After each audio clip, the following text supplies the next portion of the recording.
Muito bem, vamos continuar, né, nossa aula de compensação. E aí nós vamos para uma observação que o Código Civil traz para a gente lá no artigo 376. Olha o que ele fala para a gente. Obrigando-se por terceiro uma pessoa, não pode compensar essa dívida com a que o credor dele lhe dever. Obrigando-se por terceiro, quem é que se obriga a praticar atos por terceiros? Nós estamos falando do procurador, do mandatário, né? E aí vamos pensar na seguinte situação. Eu tenho aqui o João, credor da Maria, numa dívida que a Maria deve ao João, por exemplo, a quantia de R$ 4.000. Bom, vamos dizer que o João vai passar um tempo fora de Brasília e procurou por um amigo dele, um colega de trabalho. O procurador dele falou assim: Carlos, gostaria de deixar uma procuração para você praticar alguns atos para mim no meu período de ausência. Dentre eles, gostaria que no vencimento você recebesse R$ 4.000 que a Maria me deve. O Carlos falou: tudo bem, é procurador do João. Quer dizer que no lugar do Carlos aqui no vencimento, no lugar do João aqui no vencimento, vai aparecer o Carlos. Bom, mas aí, coincidentemente, o nosso Carlos, ele é devedor da Maria, numa dívida que a Maria, que ele deve a Maria, por exemplo, a quantia de R$ 1.000. O que a gente nota aqui? A aparência que o negócio jurídico dá. A aparência é de uma reciprocidade de obrigações. Qual foi a preocupação do Código Civil? A procuração do Carlos pode externar poderes para ele compensar. Então, se ele fizer essa compensação, ele vai estar prejudicando ao João. Então, ele virou e falou assim: não, então, por cautela, eu vou impedir isso. Aí ele falou: obrigando-se por terceiro uma pessoa, não pode compensar essa dívida que o credor dele lhe dever. Pronto, ele impede a possibilidade de compensação, ok? Bom, um outro aspecto que o legislador traz para a gente é a previsão do artigo 377, que se refere à possibilidade de uma cessão de crédito. E aí, o legislador pensa assim: bom, é um direito de quem é credor fazer uma cessão de crédito, mas também é direito de quem é sujeito fazer uma compensação. E é possível, então, que esses interesses venham a colidir. Quando existe conflito entre esses interesses, qual é a prioridade para o Código Civil? Sempre o que extingue a obrigação e, portanto, a compensação. E aí vamos entender essa previsão que o legislador traz para a gente. Vamos lá para o artigo 377 e ele diz o seguinte: o devedor que notificado nada opõe à cessão que o credor faça a terceiro dos seus direitos, não pode opor ao cessionário a compensação que antes da cessão teria podido opor ao cedente. Vamos parar aí na primeira parte, vamos considerar a seguinte situação. Eu tenho aqui essas obrigações recíprocas. Deixa eu tirar o João daqui, né? Porque senão não tem, ou tirar o Carlos daqui, senão não tem reciprocidade. Eu tenho então aqui essas obrigações recíprocas. Nós sabemos que se os sujeitos quiserem, eles podem compensar, mas por enquanto ninguém abriu a boca para falar de compensação. Eis que, nessa obrigação 2, a Maria resolveu fazer uma cessão de crédito para o Carlos. Bom, quando ela fez a cessão de crédito para o Carlos, eles notificaram o devedor. Qual é a visão do legislador? Que se presentes os requisitos e o João foi notificado, o que ele pode falar? Maria, não dê continuidade nessa cessão de crédito não, porque eu quero compensar. E aí, entre o direito da Maria de ceder e o direito do João compensar, prevalece o direito do João compensar. Afinal, é um direito de extinguir a dívida. Mas a hipótese do código é que a Maria notificou o João e o João não falou nada sobre a compensação. Se ele não falou nada sobre a compensação, quer dizer que ele aceitou a cessão de crédito. Então, prevalece a cessão de crédito. No vencimento, quando o Carlos for cobrar do João, não adianta o João virar e falar: Carlos, eu não vou te pagar porque eu quero compensar. Ele perdeu o direito à compensação porque ele poderia ter feito isso antes, quando notificado, e não fez. Isso é o que está na primeira parte do artigo. Aí nós vamos para a segunda parte do artigo, que diz o seguinte: se, porém, a seção lhe não tiver sido notificada, poderá opor ao cessionário compensação do crédito que antes tinha contra o cedente. Então, vamos entender isso. Qual a hipótese agora? Da mesma sorte, ninguém compensou, Maria resolveu transferir ao Carlos. Quando ela fez essa cessão de crédito, ela não notificou, nem ela e nem o Carlos, nenhum dos dois, notificou o João. Se ninguém notificou o João, se ele não tem conhecimento da cessão, ele não teve a oportunidade, na visão da lei, de dizer: não continue essa cessão porque eu quero compensar. Qual é a consequência? No vencimento, quando o Carlos vier cobrar do João, o que a lei permite ao João, se ele quiser? Virar para o Carlos e falar: Carlos, eu não vou lhe pagar, porque antes eu quero compensar. E é um direito do João fazer essa compensação, se presentes os requisitos, claro. Então, toda vez que existir conflito entre a cessão e a compensação, prevalece no primeiro momento a compensação, exceto quando na desídia do devedor, quando ele não se manifestou pelo direito de compensação, prevalece a cessão, ok? Aí vamos lá para o artigo 378, que fala o seguinte: quando as duas dívidas não são pagáveis no mesmo lugar, não se podem compensar sem dedução das despesas necessárias à operação. Então, vamos compreender isso aí. Vamos pensar aqui na seguinte situação. Vamos dizer que o João se tornou credor da Maria, numa obrigação em que a Maria deve ao João um carro devidamente especificado no contrato. Algum tempo depois, surge aqui uma obrigação recíproca, onde a Maria se tornou credora do João, numa obrigação em que o João passou a dever a Maria, por exemplo, uma obra de arte. Então, uma tela.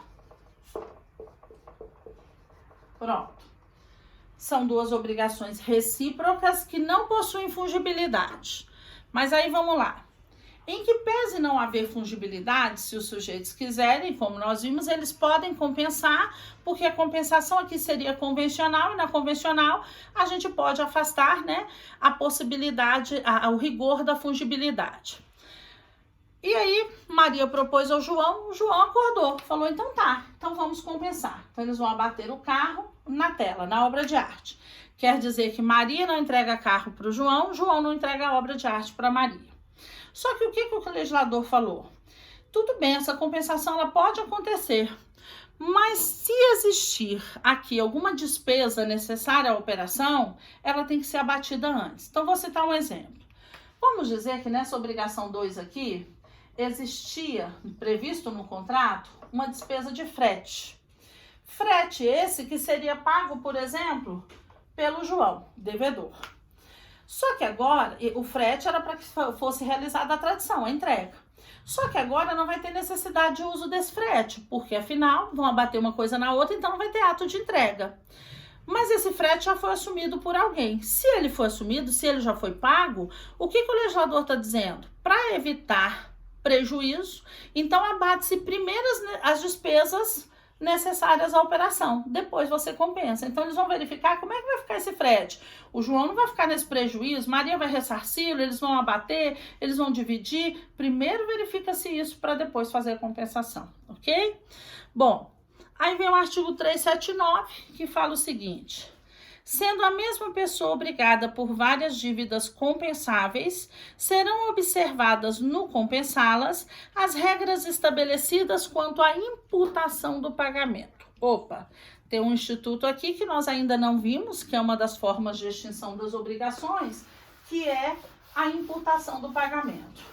Nós vamos estudar que imputar o pagamento é escolher dentre as várias dívidas a que primeiro você vai pagar. Então, por exemplo, eu tenho uma dívida com o João, decorrente de um empréstimo de dinheiro que eu devo a ele, vamos dizer, R$1.000.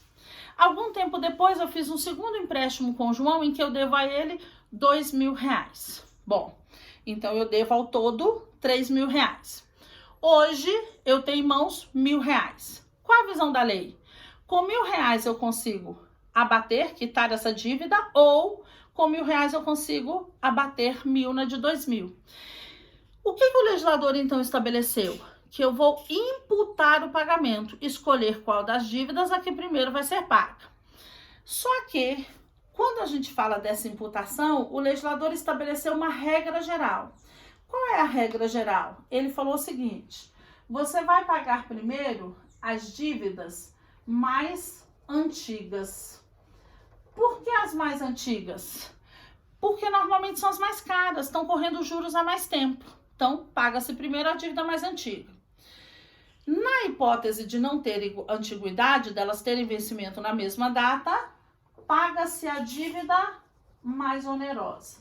E onerosa aí, entenda-se, também com taxa de juros. Bom, o legislador estabeleceu uma regra que venha a ser mais favorável para o devedor, para onerá-lo menos. Quando a gente está falando da compensação, o legislador fala assim: então, quanto à compensação, você vai observar as normas da imputação. E vamos entender isso. Eu tenho aqui o João, que firmou um contrato com a Maria, numa dívida 1, em que a Maria deve ao João, por exemplo, a quantia de R$2.000. Algum tempo depois, firmaram um contrato de mútuo, em que a Maria se tornou devedora do João, numa dívida 2, em que ela deve R$1.000. Bastariam essas duas dívidas, mas eu vou colocar uma terceira aqui. Posteriormente a isso, Maria faz um terceiro contrato com o João, em que ela deve agora R$3.000. Bom, Maria resolve a vida dela com o João se ela tiver R$6.000. Mas em razão de um outro negócio jurídico, surge aqui uma obrigação recíproca. Vamos dizer que o João praticou um ato ilícito e, por conta disso, a Maria se tornou credora do João numa dívida 4, que corresponde ao valor de R$1.000. Bom, o que a lei observa? Existe reciprocidade aqui. A dívida 4 é recíproca a 1, a 2 e a 3. Se essa dívida 4 aqui somasse R$6.000, ela compensaria nas 3, mas ela não soma. O que então o legislador falou? Nessa hipótese, vamos analisar as normas atinentes à imputação do pagamento. Então, aqui, eles vão compensar essa dívida em qual? Primeiro, na mais antiga. A mais antiga, no meu exemplo, é a dívida 1, está correndo juros há mais tempo. Então, eles vão abater esses 1.000 nessa de 2.000. Mas se não tiver mais antiga, firmar os 3 contratos na mesma data, eles vão para a mais onerosa. Aparentemente, qual é a mais onerosa aqui? A de R$3.000. Mas a onerosidade decorre também da análise quanto à taxa de juros. Então, às vezes, essa dívida aqui de 1.000, que é a mais barata, tem a taxa de juros mais alta. Então, ela seria a dívida compensável, eles abateriam nessa. Isso é que é compensar segundo as normas da imputação, ok? Bom, aí nós vamos lá para o artigo 380, e o artigo 380 vem e fala assim: não se admite compensação em prejuízo de direito de terceiro. E aí vamos parar aí um minutinho. O que o Código Civil está nos mostrando aqui? Que a compensação, como ele parte da convencional, ela nada mais é que um negócio jurídico. E como todo e qualquer negócio jurídico, eu só posso fazer meu negócio jurídico se não ocasionar prejuízo para terceiro. Então, eu não posso fazer negócio jurídico para prejudicar os outros. Então, o legislador já começa assim. E por que ele começa assim? Porque ele visualiza uma situação em que provavelmente gerará prejuízo a terceiro. Então, vamos continuar no código. E ele fala assim: o devedor que se torne credor do seu credor, depois de penhorado o crédito deste, não pode opor ao exequente a compensação de que contra o próprio credor disporia. Vamos entender tudo isso aí. Vejam que a linguagem do código nesse artigo não está muito simplificada, mas aí vamos compreender o que ele quer dizer para a gente. Vou considerar aqui o seguinte: o João é credor. Deixa eu colocar mais no cantinho aqui, que eu vou precisar do espaço. O João, ele é credor da Maria, numa dívida que a Maria deve ao João, por exemplo, um imóvel devidamente especificado no contrato. Pronto, é a dívida 1. Aí vamos entender o que o artigo fala. Olha o que ele diz: o devedor que se torne credor do seu credor. O devedor, que é a Maria, que se torne credora do seu credor. Quem é o credor dela? O João. O que o Código Civil quer dizer aqui pra gente? Se existirem obrigações recíprocas. Só isso que ele quer dizer. Vamos entender isso aqui. Vamos dizer que essas duas obrigações estejam aqui e ninguém abriu a boca sobre a compensação, ainda que não haja fungibilidade. Ninguém falou nada sobre compensar. Estão ali as duas dívidas.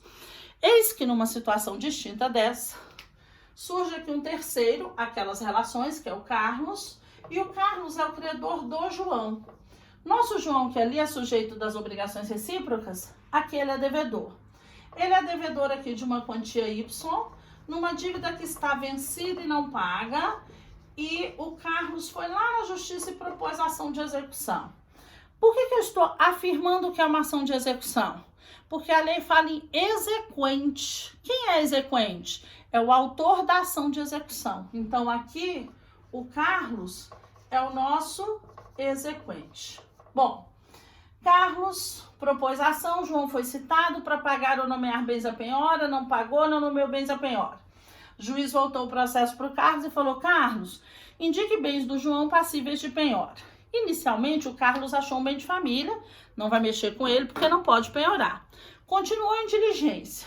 Eis que ele descobriu a existência dessa obrigação aqui, em que a Maria deve ao João um imóvel. O que o Carlos pensou? Ué, imóvel de quem me deve? É imóvel meu. Virou e falou assim: Excelência, eu gostaria de penhorar um imóvel que o Carlos tem a receber, um crédito do Carlos. O juiz virou e falou: ok, defira a penhora. Foi feita a penhora. Quando foi deferida a penhora, o João e a Maria serão intimados da penhora. A Maria, para que ela saiba que ela não pode entregar o imóvel para o João, tem que entregar para o Carlos. E o João, para que ele saiba que ele não irá receber esse imóvel, a não ser que ele pague aqui a dívida que ele tem. Fato é que o João, ciente dessa penhora, vem aqui nesse processo e fala assim: Excelência, eu gostaria que o senhor desconstituísse essa penhora, porque eu sou credor de obrigação recíproca, de fato é, e eu quero compensar, e a compensação é um direito meu. De fato, a compensação é um direito dele. Mas qual é a visão do código? Se o João aqui agora vier compensar, ele vai estar prejudicando alguém, que é o Carlos. E a lei fala: não se admite compensação em prejuízo de direito de terceiro. Então o legislador virou e falou assim: ô João, se você quisesse compensar, que você tivesse feito isso antes. Agora, intimado de uma penhora, essa compensação seria de má fé. Ela teria o intuito, a deliberação clara de prejudicar o terceiro. Ok? Vamos voltar para o artigo só para a gente retomar e entender isso aqui. Olha o que ele fala. Não se admite a compensação em prejuízo de direito de terceiro. O devedor que se torne credor do seu credor, depois de penhorado o crédito deste. Qual é o crédito do João? O imóvel foi penhorado. Não pode opor ao exequente, não pode vir aqui no processo e opor ao Carlos, falar: vamos desconstituir essa penhora. A compensação de que contra o próprio credor disporia. Não pode opor ao exequente, não pode opor ao Carlos o direito de compensar, porque ele perdeu esse direito de compensar. Ok? Então, meus queridos, é isso que eu tinha para falar sobre compensação, são as disposições que o Código traz para a gente, e é o que a gente tem que identificar acerca do Instituto, tá certo? Muito obrigada, fiquem com Deus, se cuidem.